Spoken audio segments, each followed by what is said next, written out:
E pegando o gancho, você acredita que todo esse impacto já foi diluído no mercado ou não? Porque a gente vê que tem a expectativa de ter 5 aumentos na taxa de juros.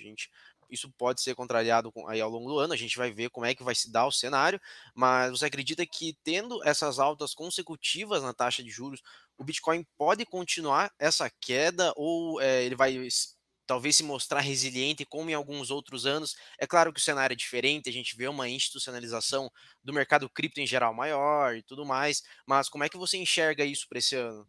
Bacana, excelente pergunta, Calil. Eh, Tudo vai depender, obviamente, de como o cenário vai se comportar. Quando eu falo de cenário, a gente está falando dessa correlação específica. Obviamente, tem outros motivadores que impactam o Bitcoin, tá? Não é só esse. Mas falando desse cenário macroeconômico, que eu visualizo isso o tempo todo aqui, a gente faz panoramas muito bem fundamentados aqui.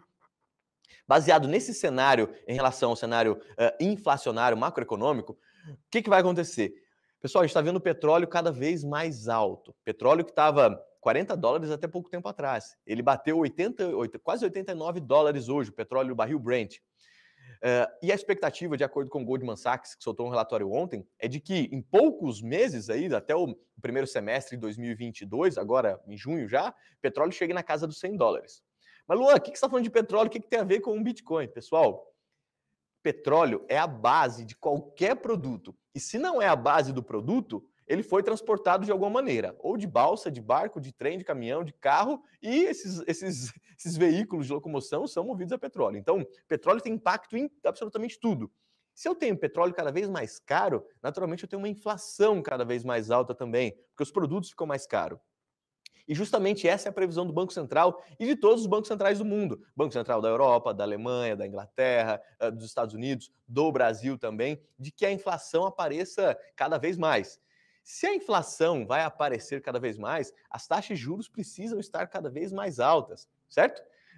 E taxas Sim. de juros mais altas significam menos dinheiro no mercado. Então, novamente, se a gente tem menos dinheiro no mercado, esse dinheiro circula menos nas bolsas de valores, circulam menos em ativos como as criptomoedas, deixa o mercado menos otimista, vamos chamar assim, tá? Então, o cenário à frente, qual é? Se o próprio Banco Central americano está falando que o cenário de inflação é cada vez mais preocupante, quem sou eu para falar que está tudo bem?